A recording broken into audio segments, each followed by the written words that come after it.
Thanksgiving has always been strange for me. I'm Jason, 29 now, and if you'd asked me 10 years ago, I'd have told you my family was tight-knit. I believed that. I wanted to believe it. I was the one who stayed behind when Mom died. I handled the paperwork, arranged the funeral, took care of my little sister Melissa, who was still in high school. Dad? He checked out emotionally the second we lost her. Not abusive, just blank, like a man waiting out the clock. I thought if I stayed, held the pieces together, it would mean something, that maybe it would bring us closer. So I paused college, picked up 2 part-time jobs, and kept the house running. But instead of becoming part of the foundation, I became furniture, useful, silent, and expected. Fast forward to now. I live out of state, decent job, quiet apartment. I keep to myself, but every month I wire $1,200 home, my way of making sure they stay afloat. No one asked. Dad just expected it. Melissa is in med school. Dad's terrible with money. It was just assumed I'd cover the mortgage. One time I noticed the payment was 2 weeks late, so I called. His response? Yeah, I figured you'd get around to it. No thanks. No επάλεγη. Just entitlement. That was the first crack. Still, I told myself it's family. You don't just walk away. But this Thanksgiving, something shifted. For the first time ever, no invitation. No text. No call.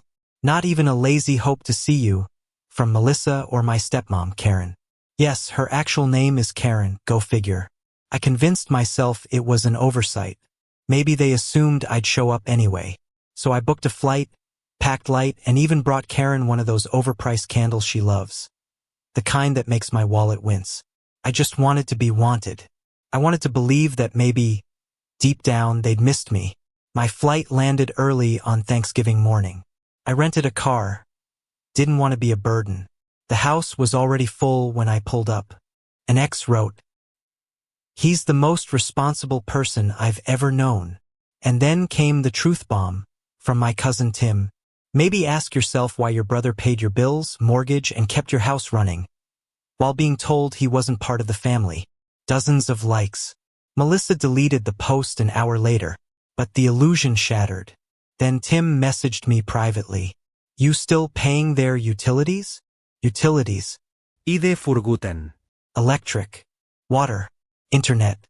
All still in my name. All on autopay. I opened the apps. Confirmed the charges. The power bill had spiked.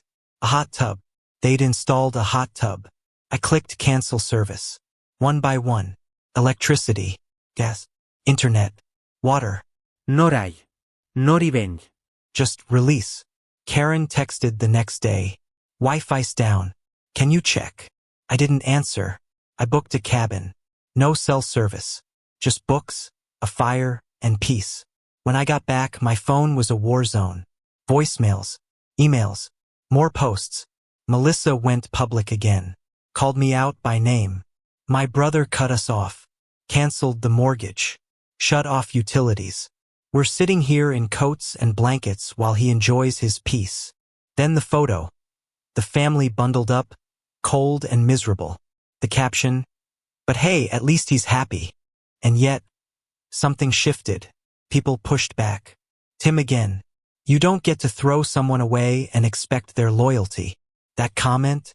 More likes than Melissa's post. And just like that, the curtain dropped. No more illusions.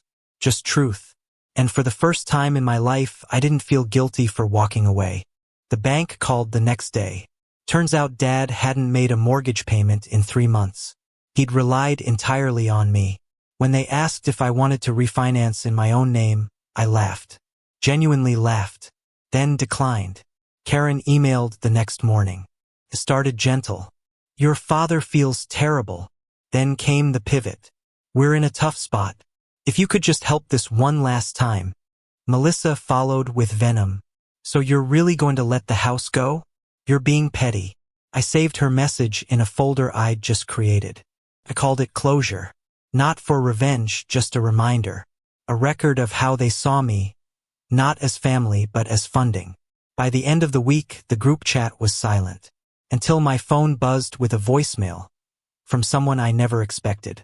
Uncle Greg. My mom's brother. I hadn't heard from him since her funeral. His voice was quiet, steady. Hey Jason, I heard what happened. I won't get in the middle, but your mom would have been proud of you. Not just for helping all these years, but for finally walking away.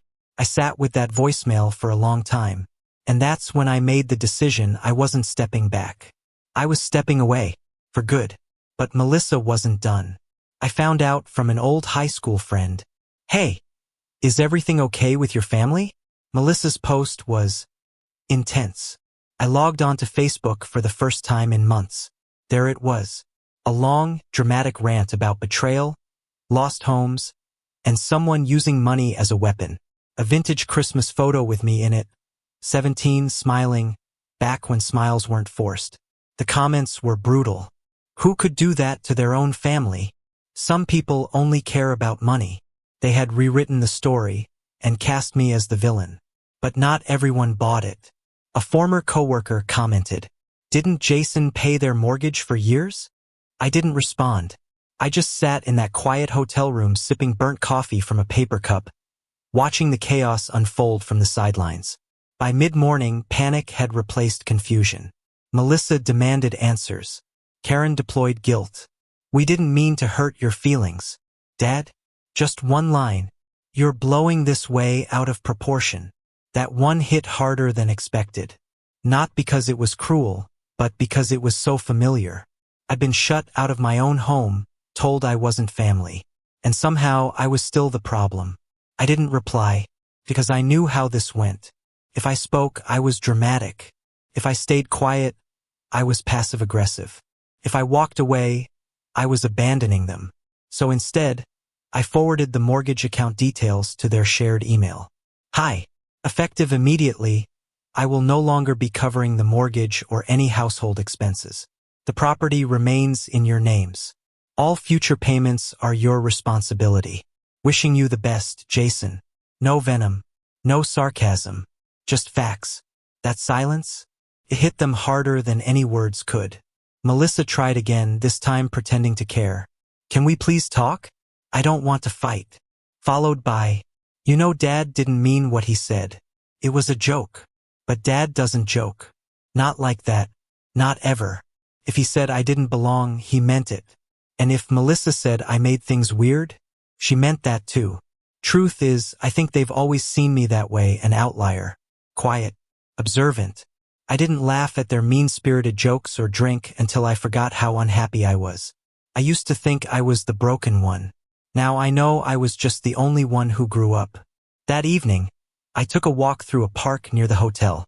Leaves crunched underfoot. Kids laughed in the distance. Couples passed by holding hands. And for a brief, rare moment I felt free. Like I'd finally set down a weight I was never meant to carry. But freedom didn't last long. Cars lined the driveway. Cousins, aunts. Faces I hadn't seen in years. The windows glowed with warmth. I could smell turkey and spices before I even got to the porch. For a second, it felt like home again. Until the door opened. Dad stood there, hand on the knob, like he wasn't sure whether to let go or slam it. He looked put together. Freshly shaved, sweater neatly layered over a collared shirt. But his eyes? Cold. Confused. Like I was a delivery guy who had knocked on the wrong door. "There's no seat for you this year," he said. "It's just family tonight." I blinked, waiting for the punchline, the awkward dad hug. But nothing came. Just him, standing there like a gatekeeper to my own childhood. "Right," I said. "Got it." No explanation. No apology. Just the door closing behind me as I turned and walked away. I don't remember where I went. A gas station, maybe. Parking lot. I sat in the car staring at the dashboard, not angry, just hollow. That kind of emptiness that hums in your ears and weighs on your lungs. Then my phone buzzed.